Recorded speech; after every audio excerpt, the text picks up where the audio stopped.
Welcome back to exam warrior. இந்த வீடியோவில் நாம் வந்து ஆர்ஆர்பி என்டிபிசி கிராஜுவேஷன் போஸ்ட்டுக்கான வேக்கன்சி அனௌன்ஸ் பண்ணியிருக்காங்க. ஸோ அதில் காமனாக வரக்கூடிய நிறைய டவுட் இருக்கும். ஸோ அந்த டவுட் ஃபுல்லாகவே கவர் பண்ண போகிறோம். இது எல்லாமே ஆர்ஆர்பி அஃபிஷியல் வெப்சைட்லேருந்து தான் நம்ம ப்ரொவைட் பண்ணுறோம். ஸோ இதோட லிங்கு பிடிஎஃப் எல்லாமே வந்து கீழே ப்ரொவைட் பண்ணுறோம். தேவைப்படுறவங்க யூஸ் பண்ணிவிடுங்க. ஸோ ஃபஸ்ட்டு என்ன பார்க்க போகிறோன்னா எக்ஸாம் குவாலிஃபிகேஷன் பார்க்க போகிறோம். ஸோ அதுக்கப்புறம் ஏஜ் லிமிட் பார்ப்போம். அதுக்கப்புறம் ஃபீஸு எவ்வளோ ஃபீஸ் என்ன ஏதுன்னு பார்ப்போம். ஸோ எக்ஸாம் பேட்டர்ன் சிலபஸ் எப்படியெல்லாம் எக்ஸாம் நடக்கும் அப்படிங்கிறத பார்க்க போகிறோம். அடுத்தது வந்து மெடிக்கல். அதுக்கப்புறம் வந்து ஃப்ரீக்வெண்ட்லி ஆஸ்க்டு கொஸ்டின். இது வரைக்கும் நிறைய பேர் வந்து நிறைய கொஸ்டின் கேட்டிருப்பாங்க. அதில் நிறைய இம்பார்ட்டன்ட் இருக்கும், அதை பார்ப்போம். எக்ஸாம்பிள் பார்த்திங்கன்னா ட்ராவல் பாஸ் வந்து யாருக்கெல்லாம் எலிஜிபிள். அடுத்தது வந்து நம்ம இப்போ அக்கௌண்ட் ஃபஸ்ட்டு கிரியேட் பண்ணணும். முன்னாடியே அக்கௌண்ட் கிரியேட் பண்ணால் ப்ராப்ளம் இல்லை. இப்போ புதுசானா நம்ம கண்டிப்பாக வந்து அக்கௌண்ட் கிரியேட் பண்ணியிருக்கணும். அந்த அக்கௌண்ட் கிரியேட் பண்ணும்போது ஏதாவது மிஸ்டேக் விட்டோம்னா கண்டிப்பாக வந்து நம்ம எடிட்டே பண்ண முடியாது. ஸோ அதெல்லாம் வந்து அந்த ஃப்ரீக்வெண்ட்லி ஆஸ்க்டு கொஸ்டினில் இருக்கும். ஸோ அதே மாதிரி என்ன ஒரு விஷயம் சொல்கிறேன் பாருங்களேன். இப்போ வந்து நம்ம சர்டிஃபிகேட்டில் வந்து 2000 மே 2026 மே 2016 இருக்குன்னு வச்சுக்கிடுவோமே. டேட் இல்லை, ஆனால் அதில் டேட்டு கேட்டிருப்போம். அப்போ அந்த டேட் என்ன கொடுக்கணும் அப்படிங்கிறது எல்லாமே ஃப்ரீக்வெண்ட்லி ஆஸ்க்டு கொஸ்டின் அதில் இருக்குது. இது எல்லாமே பிடிஎஃப் வந்து ஆர்ஆர்பி வெப்சைட்டில் அஃபிஷியலாக வந்து கொடுத்துருக்காங்க. ஸோ இது எல்லாம் தான் கவர் பண்ண போகிறோம். ஸோ இதில் எல்லாத்துக்குமே குவாலிஃபிகேஷன் பார்த்திங்கன்னா டிகிரி தான். Degree or its equivalent. So எல்லா இதுக்குமே இதில் 6 போஸ்ட்டு கொடுத்துருக்காங்க. இந்த 6 போஸ்ட்டோட குவாலிஃபிகேஷன் பார்த்திங்கன்னா டிகிரி தான். ஸோ அடுத்தது பார்த்திங்கன்னா டைப்பிங் முடிச்சிருக்கணுமா சில பேர் டவுட்டு கேட்கலாம். டைப்பிங் வந்து முடிக்க தேவையில்லை. ஸோ நீங்கள் இப்போ இதில் 2 போஸ்ட்டு, அதாவது ஜூனியர் அக்கௌண்ட் கம் டைப்பிஸ்ட்டு, அடுத்து சீனியர் அக்கௌண்ட் கம் டைப்பிஸ்ட்டு. இந்த 2 போஸ்டிங்கும் டைப்பிங் உண்டு. ஸோ அந்த டைப்பிங் டெஸ்ட்டு நடக்க நேரம் நீங்கள் 30 வேர்ட்ஸ் பெர் மினிட்ஸ் அடிக்கணும் ஒரு நிமிஷத்தில். அதுதான் டைப்பிங் டெஸ்ட்டு. வேறு ஒன்றும் எக்ஸ்ட்ரா சர்டிஃபிகேட் எதுவுமே தேவை கிடையாது. ஸோ ஏஜ் லிமிட் பார்த்துருவோம். ஆக்சுவலாக வந்து 18 to 33 வயசு வரை நீங்கள் வந்து அப்ளை பண்ணிக்கலாம். ஸோ யூஆராக இருந்தால் டேட்டு கொடுத்துருக்காங்க பாருங்கள். இந்த டேட்டு, அதாவது 2/1/1993 அதுக்கப்புறம் உள்ளவங்க அப்ளை பண்ணிக்கலாம். அதே மாதிரி ஓபிசிக்கு கொடுத்துருக்காங்க, எஸ்சி எஸ்டிக்கு கொடுத்துருக்காங்க. சப்போஸ் நீங்கள் வந்து எஸ்சி எஸ்டியாக இருக்கிறீங்க, ஓபிசியாக இருக்கிறீங்கன்னா உங்களுக்கு ரிலாக்ஸேஷன் உண்டு. எஸ்சி எஸ்டியாக இருந்தீங்கன்னா 5 வருஷமும், அதாவது 33 + 5 38 வருஷம். ஓபிசியாக இருந்தீங்கன்னா 33 + 3 36 வருஷமும் ரிலாக்ஸேஷன் உண்டு. இப்போ எக்ஸ் சர்வீஸ் மேன் ஆகுனாங்கன்னா சர்வீஸ் முடித்து 3 வருஷம் யூஆருக்கு, ஓபிசிக்கு 6 வருஷம், எஸ்சி எஸ்டிக்கு 8 வருஷம். பிடபிள்யூபிடி கேண்டிடேட்னா 10 வருஷம், 10, 13, 15 வருஷம். ஓகே தானே? சப்போஸ் நீங்கள் வந்து வேலை பார்க்குறீங்க, கவர்மெண்ட் எம்ப்ளாயி, ரயில்வேயில் குரூப் டியில் இருக்கிறீங்கன்னா 3 வருஷம் கம்ப்ளீட் ஆகிடுச்சுன்னா உங்களுக்கு வந்து யூஆருக்கு 40 வருஷமும், ஓபிசி 43, எஸ்சி எஸ்டி வந்து 45 வருஷமும். ஸோ அதே மாதிரி டைவர்ஸ், விடோ அவங்களுக்கும் ரிலாக்ஸேஷன் கொடுத்துருக்காங்க. யூஆருக்கு 35 வயசு வரை, ஓபிசி 38 வயசு வரை, எஸ்சி எஸ்டி 40 வயசு வரை. அடுத்தது ஃபீஸ் பார்த்துருவோம். ஃபீஸ் வந்து எஸ்சி எஸ்டி, எக்ஸ் சர்வீஸ்மேன், பிடபிள்யூபிடி, அடுத்தது வந்து ஃபீமேல், டிரான்ஸ்ஜெண்டர், அப்புறம் வந்து எக்கனாமிக்கல் பேக்வர்ட் கிளாஸ். ஸோ இந்த எக்கனாமிக்கல் பேக்வர்ட் கிளாஸ் வந்து நான் வந்து எஃப்ஏக்யூ ஃப்ரீக்வெண்ட்லி ஆஸ்க்டு கொஸ்டினில் வந்து எக்ஸ்பிளைன் பண்ணியிருப்பேன். ஸோ அதை பார்த்து தெரிஞ்சுக்கலாம். ஸோ இவங்களுக்கெல்லாம் வந்து ஃபீஸ் வந்து 250 ரூபா தான். ஃபஸ்ட்டு ஸ்டேஜ் நீங்கள் முடிச்சிட்டிங்கன்னா அந்த ரூபாயை ரீஃபண்ட் பண்ணிடுவாங்க. ரிமைனிங் உள்ள எல்லாத்துக்குமே வந்து 500 ரூபா ஃபீஸு, உங்களுக்கு 400 ரூபா வந்து ரீஃபண்ட் பண்ணிடுவாங்க. அதாவது இந்த மைனாரிட்டி மிஸ் பண்ணிட்டேன். ஸோ இவங்க எல்லாத்துக்குமே வந்து ஃபீஸ் 250 ரூபா. ஃபஸ்ட்டு ஸ்டேஜ் மட்டும் நீங்கள் எழுதிட்டு வந்தீங்கன்னா அந்த அமௌண்ட்டை வந்து ரீஃபண்ட் பண்ணிடுவாங்க. ரிமைனிங் உள்ளவங்களுக்கு 400 ரூபா ரீஃபண்ட் பண்ணிடுவாங்க. ஸோ அடுத்தது பாருங்கள், ஃபஸ்ட்டு ஸ்டேஜ் எக்ஸாமுக்கு வந்து 1.5 மணி நேரம் 90 நிமிஷம், 40 general awareness, 30 maths, 30 reasoning. So negative mark வந்து 1/3. நீங்கள் வந்து 3 கொஸ்டின் தப்பாக போட்டிங்கன்னா 1 மார்க் வந்து கழிச்சிடுவாங்க. ஓகே தானே? ஸோ இப்போ வந்து நீங்கள் ஃபஸ்ட்டு ஸ்டேஜ் முடிச்சிட்டிங்கன்னா செகண்ட் ஸ்டேஜ் வந்து எலிஜிபிள் ஆயிடுவாங்க. அதுக்கு முன்னாடி வந்து மேக்ஸில் என்னென்ன டாப்பிக்குன்னு கொடுத்துருக்காங்க பாருங்கள். Number system, decimal, fraction, LCM, HCF. So இந்த டாபிக் மட்டும் நீங்கள் படித்தா போதும். ஜென்ரல் இன்டெலிஜென்ட் ரீசனிங் வந்து நீங்கள் இதில் கொடுத்துருக்க டாபிக் படித்தா போதும். அடுத்து ஜென்ரல் அவேர்னஸ் கொடுத்துருக்காங்க.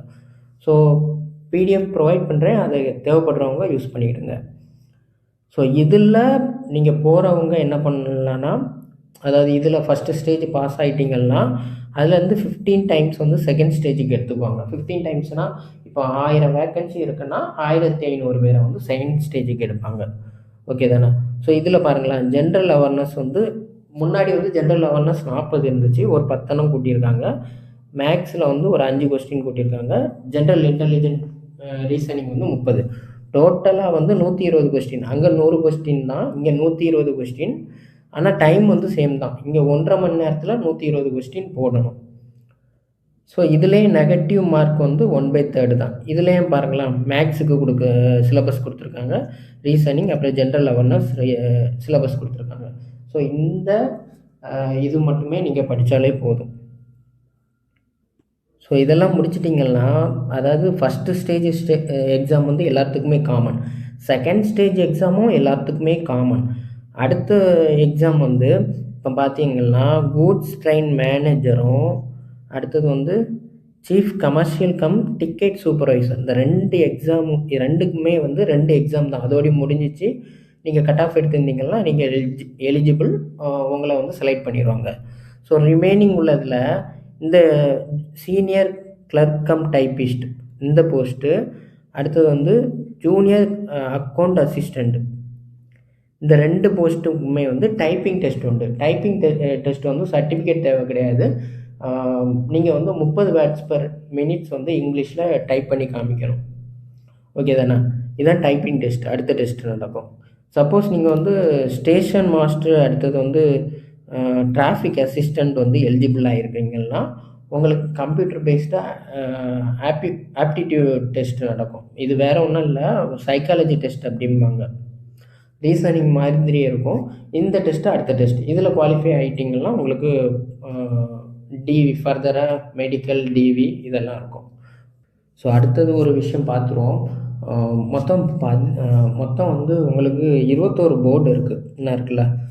ஸோ ஒவ்வொரு போர்டுலேயும் நீங்கள் ஏதாவது ஒரு போர்டில் தான் அப்ளை பண்ண முடியும். 2 போர்டில் அப்ளை பண்ணால் அப்ளிகேஷனை ரிஜெக்ட் பண்ணிடுவாங்க. ஸோ இப்போ பாருங்களேன், சென்னை போர்டு, திருவனந்தபுரம் போர்டு, இது 2மே சதர்ன் ரயில்வேக்குள்ளே வரும். சப்போஸ் வந்து உங்களுக்கு மதுரைக்கு கீழே போஸ்டிங் வேணும்னா திருவனந்தபுரத்தில் தான் அப்ளை பண்ணணும். இப்போ மெடிக்கல் ஸ்டாண்டர்ட் பாருங்களேன், இந்த ஃபஸ்ட்டு போஸ்ட்டுக்கு B2ன்னு கொடுத்துருக்காங்க, செகண்ட் போஸ்ட்டுக்கு A2 கொடுத்துருக்காங்க. அடுத்தது வந்து இந்த நாலாவது போஸ்ட்டுக்கு என்ன கொடுத்துருக்காங்கன்னா C2 கொடுத்துருக்காங்க. இந்த A2, B2, C2 அப்படின்னா என்னன்னு பார்த்துருவோம். ஸோ அதில் பார்த்தது மாதிரி A2 ஃபிட்டுனா டிஸ்டன்ஸ் விஷன் வந்து 6/9 இருக்கும். தூர பார்வை வந்து உங்களுக்கு 6/9 வித்தவுட் கிளாஸ் இல்லாமல் இருக்கணும். நியர் விஷன் வந்து 0.6 வித்தவுட் கிளாஸ் இருக்கணும். அப்புறம் colour vision, binocular vision, night vision, myopia vision இதெல்லாம் பார்ப்பாங்க. ஸோ இதெல்லாம் தான் A2 ஃபிட்டு. நீங்கள் அப்ளை பண்ணியிருக்கீங்க, அந்த போஸ்ட் எலிஜிபிள் ஆகிட்டீங்க, ஸ்டேஷன் மாஸ்டர் அப்புறம் கூட்ஸ் கார்டு, இது 2மே வந்து A2 ஃபிட்டில் வரும். நீங்கள் போஸ்ட் எலிஜிபிள் ஆகிட்டீங்க, ஆனால் வந்து A2 ஃபிட் இல்லைன்னா வந்து நம்ம ரிஜெக்ட் பண்ணிடுவாங்க. ஸோ அடுத்தது B2, C2. ஸோ இந்த நீங்கள் சப்போஸ் லேசிக் பண்ணியிருக்கீங்க அப்படின்னா இந்த 2 போஸ்ட்டுமே எலிஜிபிள் வந்துடும். A2 போஸ்ட் வந்து எலிஜிபிள் பண்ண மாட்டாங்க. லேசிக் பண்ணியிருந்தாலும் B2ம் C2ம் எலிஜிபிள் வரும். ஸோ இதோட க்ரைட்டீரியா பாருங்களா, டிஸ்டன்ஸ் விஷன் வந்து 6/9, 6/12 வித்தவுட் கிளாஸ் ஒன்று இருக்குது. அதாவது 6/9 வித்து கிளாஸு, 6/12 வந்து வித்தவுட் கிளாஸ். ஓகே தானே? பவர் ஆஃப் லென்ஸ் வந்து நாட் டு எக்ஸீடட் 4 டயாப்டர் இருக்கணும்னு கொடுத்துருக்காங்க. அப்புறம் நியர் விஷன் வந்து 0.6. அடுத்தது C2 கேட்டகரி அதே மாதிரி கொடுத்துருக்காங்க பாருங்கள். 6/12 nail with or without glass இருந்தால் பிரச்சனை இல்லைன்னு கொடுத்துருக்காங்க. நியர் விஷன் வந்து 0.6 கம்பைன்டு வித் ஆர் வித்தவுட் கிளாஸ்ன்னு கொடுத்துருக்காங்க. ஸோ இதான் மெடிக்கல் ஃபிட். இது நம்ம ஆர்ஆர்பி வெப்சைட்லேருந்து எடுத்தது. ஸோ நான் லிங்க் எல்லாமே கீழே வந்து ப்ரொவைட் பண்ணிடுவேன். ஓகே தானா? ஸோ பார்த்தீங்கன்னா இப்போ வந்து ஓப்பனிங் டேட் என்னைக்குன்னு கேட்டிருக்காங்க. இது எல்லாமே அஃபிஷியல் தான். ஸோ இந்த பிடிஎஃப் லிங்க் எல்லாமே நான் வந்து டிஸ்கிரிப்ஷன் பாக்ஸில் கொடுத்துருவேன். உங்களுக்கு தேவைப்பட்டவங்க டவுன்லோட் பண்ணிக்கிடுங்க. ஓகே தானே? ஓப்பனிங் டேட் என்னைக்குன்னு கேட்டிருக்காங்க. 21/10/2025 ஓப்பனிங் டேட்டு. க்ளோசிங் டேட் எப்போன்னா 20/11/2025 நைட்டு 12 மணியோடி முடிஞ்சிடும். பேமெண்ட்டோட லாஸ்ட் டேட்டு அதுலேருந்து 2 நாள் எக்ஸ்ட்ரா 22/11/2025. நீங்கள் எப்போ மாடிஃபை பண்ணலான்னா, இப்போ நீங்கள் வந்து எல்லாமே சப்மிட் பண்ணிட்டீங்க அப்படின்னா மாடிஃபை பண்ணதுக்கு ஒரு பர்டிகுலர் டைம் கொடுப்பாங்க. 23/11/2025லேருந்து 2/12/2025 வரை மாடிஃபிகேஷன் பண்ணலாம். ஆனால் மாடிஃபிகேஷன் பண்ணதுக்கு ₹250 சார்ஜஸ் கொடுப்பாங்க. சப்போஸ் நீங்கள் வந்து இது வந்து ரீஃபண்ட் ஆகாது. ஓகே தானே? சப்போஸ் நீங்கள் வந்து மாடிஃபிகேஷன் ஒர்க்கா பண்ணிட்டீங்க, திரும்பியும் மாடிஃபிகேஷன் பண்ணணும், சப்மிட் பண்ணிட்டீங்க, திரும்பியும் மாடிஃபிகேஷன் பண்ணணும்னா திரும்பியும் ₹250 கட்டி ஆகணும். ஏற்கனவே வந்து நான் வந்து அக்கௌண்ட் கிரியேட் பண்ணிட்டேன். நீங்கள் வந்து 2025 ஏதாவது போஸ்ட் அப்ளை பண்ணியிருக்கலாம். இல்லைன்னா 2024 ஏதாவது போஸ்ட் அப்ளை பண்ணதுக்கு அக்கௌண்ட் கிரியேட் பண்ணியிருப்பீங்க. திரும்ப நான் அக்கௌண்ட் கிரியேட் பண்ணிடணும். அப்ளை பண்ண நேரம் ஃபஸ்ட்டு அக்கௌண்ட் கிரியேட் பண்ணிவிட்டு அதுக்கப்புறம் தான் அப்ளை பண்ண முடியும். திரும்பவும் நான் வந்து அக்கௌண்ட் கிரியேட் பண்ணணுமான்னு கேட்டிருக்காங்க. ஸோ அதுக்கு வந்து நோ அப்படின்னு சொல்லியிருக்காங்க. 2024, 25 இந்த 2 வருஷத்துலேயும் வந்து நீங்கள் வந்து அக்கௌண்ட் கிரியேட் பண்ணியிருந்தீங்கன்னா அதை வந்து நீங்கள் யூஸ் பண்ணிக்கலாம். இது ரொம்பவே முக்கியம் பாருங்கள். Can I edit the create an account. ஏற்கனவே வந்து நீங்கள் கிரியேட் பண்ணியிருப்பீங்களா, இல்லைன்னா இப்போ கிரியேட் பண்ணதை எடிட் பண்ண முடியுமான்னு கேட்டிருக்காங்க. கண்டிப்பாக வந்து எடிட் பண்ண முடியாது. அதனால அக்கௌண்ட் கிரியேட் பண்ணதை வந்து கிளியராக வந்து பார்த்து கிரியேட் பண்ணுங்கள். ஏதோ மிஸ்டேக் விட்டுறாங்க. மொபைல் மூலமாட்டு அப்ளை பண்ணலாமா அப்படின்னு கேட்டிருக்காங்க. ஸோ இதுக்கு முன்னாடிலாம் மொபைலில் அப்ளை பண்ணியிருப்போம். ஸோ இப்போவும் மொபைலில் அப்ளை பண்ணலாம். ஆனால் இவங்க என்ன சொல்கிறாங்கன்னா 1-2 ஃபியூச்சர்ஸ் வந்து மொபைலில் வராது. அதனால் வந்து பெட்டர் வந்து கம்ப்யூட்டர் இல்லைன்னா லேப்டாப்பில் பண்ணது, டேப் அந்த மாதிரி விஷயத்தில் பண்ணது ரொம்பவே நல்லது அப்படிங்கிறாங்க. ஸோ மேக்ஸிமம் அப்ளை ஆகும். ஸோ இதை பற்றி நீங்கள் கவலைப்பட வேண்டாம்.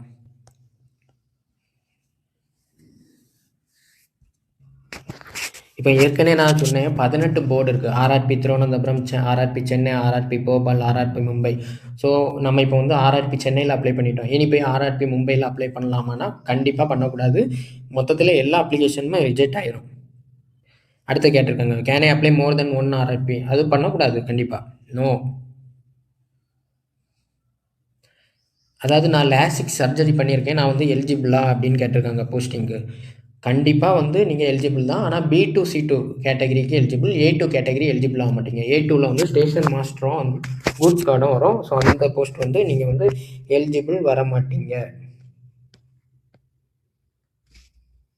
ஸோ சப்போஸ் நீங்கள் வந்து நேம் சேஞ்ச் பண்ணியிருந்தீங்கன்னா ரிலவெண்ட் டாக்குமெண்ட்டை வந்து நீங்கள் வச்சுருக்கணும்.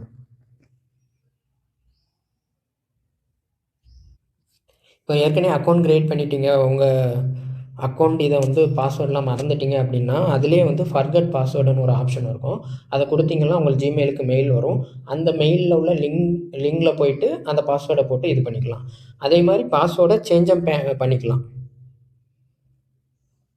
சப்போஸ் நீங்கள் வந்து ஆர்ஆர்பி சென்னை அப்ளை பண்ணிட்டீங்க, இப்போ வந்து ஆர்ஆர்பி மும்பை எனக்கு போட விருப்பமாக இருக்குது, அப்போ அதை ஷிஃப்ட் பண்ணிக்கலாமா ஆர்ஆர்பி மும்பைக்கு சேஞ்ச் பண்ணிக்கலான்னா அது முடியாது.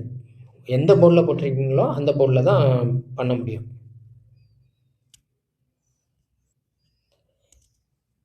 நீங்கள் வந்து உங்கள் டீட்டெயிலை எப்போனாலும் எடிட் பண்ணிக்கலாம். அந்த அப்ளிகேஷன் ப்ராசஸில் இருக்கும்போது ஃபுல்லாக சப்மிட் பண்ணிட்டீங்கன்னா அதுக்கப்புறம் எடிட் பண்ண முடியாது. மாடிஃபிகேஷனுக்கு டைம் கொடுக்க நேரம் தான் எடிட் பண்ண முடியும். ஸோ அந்த ப்ராசஸில் இருக்க நேரம், இப்போது ஒரு 3வது ஸ்டெப்பு போயிருக்கிறீங்க, இப்போ திரும்ப 2வது ஸ்டெப்பில் வந்து எடிட் பண்ணணும்னா பண்ணிக்கலாம். அதுதான் கொடுத்துருக்காங்க. Can I edit my details during the application process. So இதில் என்ன சொல்லியிருக்காங்கன்னா கம்யூனிட்டி சர்டிஃபிகேட்டை தப்பாக அப்லோட் பண்ணிட்டேன், தப்பாக வந்து மென்ஷன் பண்ணிட்டேன், அதை வந்து எடிட் பண்ணிக்கலாமா அப்படின்னு கேட்டிருக்காங்க. அது பண்ணிக்கலாம். மாடிஃபிகேஷன் ப்ராசஸ் பண்ண டைமில் நம்ம வந்து அதை வந்து கண்டிப்பாக பண்ணிக்கலாம்.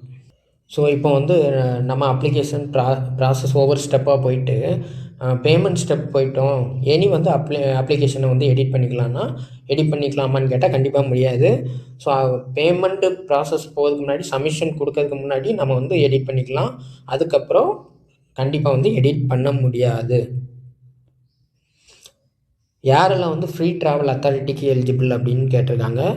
எஸ்சி எஸ்டி கேண்டிடேட் வந்து ஃப்ரீ ட்ராவல் அத்தாரிட்டிக்கு வந்து எலிஜிபிள். இப்போ வந்து உங்களுக்கு லாங்கில் போனாங்க அப்படின்னா வந்து நீங்கள் ட்ரெயினில் வந்து ஸ்லீப்பர் கிளாஸில் வந்து ட்ராவல் பண்ணிக்கலாம். ஸோ இதை எப்படி புக் பண்ணணும்னா, நீங்கள் வந்து உங்களுக்கு ஹால் டிக்கெட் வரும் நேரமே அதில் ட்ராவல் அத்தாரிட்டின்னு ஒரு ஸ்லிப் வரும். அந்த ஸ்லிப்பை ஒரு ஜெராக்ஸ் எடுத்து, அப்புறம் ஆதார் கார்டு ஜெராக்ஸு, அடுத்தது செல்ஃப் அட்டஸ்ட் பண்ணியிருக்கணும். அதில் பண்ணி நம்ம வந்து கொடுத்துருவோம். அப்புறம் கேஸ்ட் சர்டிஃபிகேட் இது எவ்வளோ ரயில்வே ஸ்டேஷன் கவுண்டரில் கொடுத்துட்டோம்னா, புக்கிங் கவுண்டரில் கொடுத்துட்டோம்னா, அப்புறம் நார்மல் ஃபார்மை ஃபில்லப் பண்ணி கொடுக்கணும். அங்கே ட்ராவல் பண்ணதுக்கு ஃபார்ம் இருக்கணும்ல, அந்த ஃபார்மை ஃபில்லப் பண்ணி கொடுக்கணும். இவ்வளோ பண்ணிட்டோம்னா நம்மளுக்கு வந்து ஃப்ரீ ட்ராவல் அத்தாரிட்டி கொடுப்பாங்க. ஓகே தானே? இப்போ நீ ஒரு சர்டிஃபிகேட் இல்லைன்னா ஏதாவது ஒன்று அப்ளை பண்ணுறீங்கன்னா அது எத்தனை எம்பி என்ன ஏதுன்னு பார்த்துருங்க. இப்போ வந்து இதில் என்ன சொல்லியிருக்காங்கன்னா, I am unable to upload my caste certificate. என்ன ரீசன்னா, ஒன்றில் அது 400 கேபிக்கு மேலே இருக்கும். இப்போ 500 கேபி இருந்தால் கண்டிப்பாக அப்லோட் ஆகாது. பிடிஎஃப் ஃபார்மெட்டில் தான் நம்ம அப்லோட் பண்ணணும். வேறு எதுவும் ஃபார்மெட்டில் இருந்துச்சுன்னா அது கண்டிப்பாக அப்லோட் ஆகாது. இபிசினா என்னன்னு கேட்டிருக்காங்க. எக்கனாமிக்கல் பேக்வேர்ட் கிளாஸுங்கிறது தான் இபிசி. இதுக்கு இந்த இது உங்களுக்கு வந்து அமௌண்ட் வந்து கொஞ்சம் கம்மியாகும். இப்போ ஆனுவல் ஃபேமிலி இன்கம் வந்து 50,000க்கு உள்ளே இருக்கவங்க வந்து இந்த கேட்டகரியில் வருவாங்க. இதுக்கு தனியாக நீங்கள் சர்டிஃபிகேட் வச்சு அப்லோட் பண்ணிங்கன்னா ஃபீஸ் வந்து உங்களுக்கு 250 ரூபா தான் பிடிப்பாங்க. மற்றபடி வேறு எந்த ரிலாக்ஸேஷனும் கிடையாது. உங்களுக்கு இபிசியில் இருக்கிறதுனால உங்களுக்கு வேறு எதுவுமே தரமாட்டாங்க. ஃபீஸ் மட்டும் உங்களுக்கு கம்மியாகும். அடுத்தது பாருங்களேன், அதுதான் கேட்டிருக்காங்க. இபிசி கேண்டிடேட்டுக்கு என்ன பெனிஃபிட் அப்படின்னா, ஃபீஸ் கன்செக்ஷன் மட்டும்தான் உண்டு, வேறு எந்த இதுவும் இல்லை. ஸோ அடுத்ததும் அதே தான். அடுத்தது பாருங்களேன், what is the include and யாரெல்லாம் மைனாரிட்டியில் இன்க்ளூட் ஆவாங்க அப்படின்னு கேட்டிருக்காங்க. Muslim, Christian, Sikhs, Buddhist, Jains and Saurashtrans, Parsis இவங்கெல்லாம் வந்து மைனாரிட்டியில். அப்புறம் வந்து ஏதாவது ஸ்டேட்டில் இவங்க மைனாரிட்டின்னு மென்ஷன் பண்ணியிருப்பாங்க. அவங்க எல்லாருமே வந்து மைனாரிட்டியில் வந்து வருவாங்க. மைனாரிட்டினா உங்களுக்கு ஃபீஸ் கன்செஷன் வரும். பாருங்களேன், அடுத்ததாக தான் சொல்லியிருக்காங்க.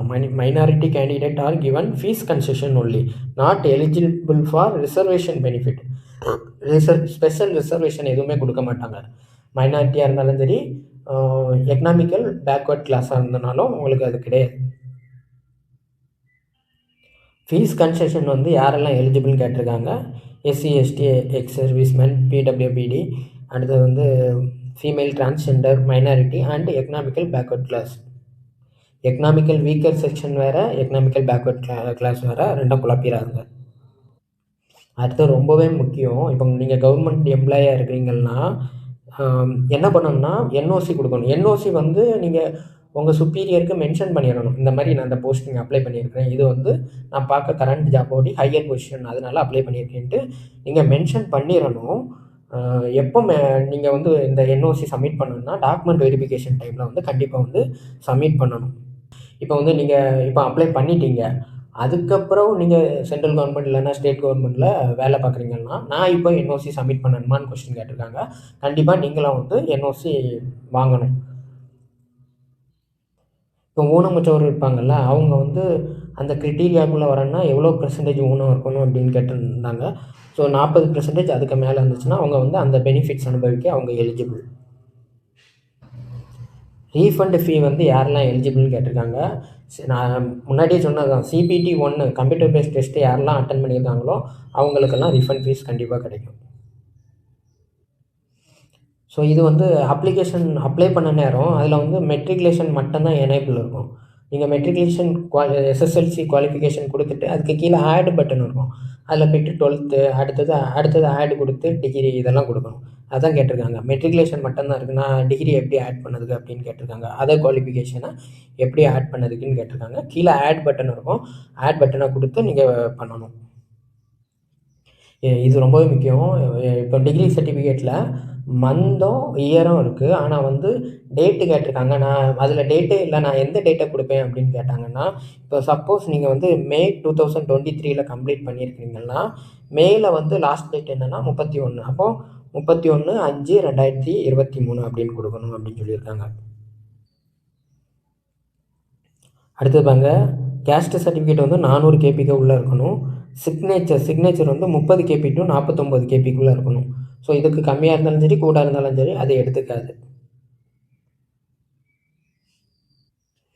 ஸோ இது ரிக்யூர்மெண்ட் எப்படியெல்லாம் வரிசையாக நடக்கும்னா, CPT-1, CPT-2, அடுத்தது ஆப்டிடியூட் டெஸ்ட்டு அல்லது டைப்பிங் டெஸ்ட் இருந்ததுன்னா டைப்பிங் டெஸ்ட்டு, அடுத்து டாக்குமெண்ட் வெரிஃபிகேஷன், அடுத்தது மெடிக்கல். இந்த ப்ராசஸில் தான் நடக்கும். இப்போ எலிஜிபிள் கேண்டிடேட்டுக்கு வந்து ஆர்ஆர்பி வெப்சைட்டில் அப்டேட் வரும், இல்லைனா வந்து எஸ்எம்எஸ் அண்ட் மெயில் மூலம் மட்டும் வரும். இப்போ சப்போஸ் வந்து போஸ்ட்பான் பண்ணியிருக்காங்க, இல்லைனா வந்து அடுத்தது எக்ஸாம் டேட் எல்லாமே மென்ஷன் பண்ணது எஸ்எம்எஸ் இல்லைனா வெப்சைட் இந்த மாதிரி ஏதாவது ஒன்றில் நம்மளுக்கு கொடுத்துருவாங்க. அடுத்தது சிலபஸ் பேட்டர்ன் நம்ம ஏற்கனவே முன்னாடியே கவர் பண்ணிட்டோம், அதான் கொடுத்துருக்காங்க. பேரா 13 அந்த பிடிஎஃப்பில் பேரா 13 போட்டிருக்கோம், அதில் அந்த சிலபஸ் இருக்கும். Negative mark 1/3, every wrong question வந்து 1/3 நெகட்டிவ் மார்க் போகும். அதாவது 0.33 நெகட்டிவ் ஒரு கொஸ்டின் தப்பாச்சுன்னா. ஸோ இது ரொம்பவே முக்கியம் பாருங்களேன். நான் யாரை காண்டாக்ட் பண்ணணும், ஏதாவது டவுட் இருந்துச்சு இல்லைனா ஏதாவது எனக்கு குவேரி இருந்துச்சுன்னா யாரை காண்டாக்ட் பண்ணணும்னா ஃபோன் நம்பர் ப்ரொவைட் பண்ணியிருக்காங்க, அடுத்தது மெயில் கொடுத்துருக்காங்க. எப்போ இருந்து எப்போன்னா 10 AM - 5 PM வரை எல்லா ஒர்க்கிங் நாள்லேயும் நம்ம கால் பண்ணிக்கலாம். சண்டே கிடையாது, மற்றபடி ஒர்க்கிங் டேஸில் 10 to 5 நம்ம கால் பண்ணிக்கலாம். Now how do I know that my application is finally submitted? எப்படி நான் தெரிஞ்சுக்கலாம் என் அப்ளிகேஷன் வந்து எல்லாம் சப்மிட் பண்ணிட்டேன் அப்படின்னு கேட்டிருக்காங்க. அதுக்கு வந்து நம்ம ஆஃப்டர் பேமெண்ட் பண்ணி முடித்ததுக்கப்புறம் நம்ம அப்ளிகேஷன் சப்மிட் ஆகிட்டுன்னு கன்ஃபார்ம் பண்ணிக்கலாம். சப்போஸ் நம்ம அப்ளிகேஷன் ரிஜெக்ட் ஆகிட்டுன்னா ரூபா வந்து ரீஃபண்ட் பண்ணுவாங்களா அப்படின்னு கேட்டிருக்காங்க. ரூபா கண்டிப்பாக ரீஃபண்ட் பண்ண மாட்டாங்க, ஏன்னா அது நம்ம மேலே உள்ள தப்பாக தான் இருக்கும்.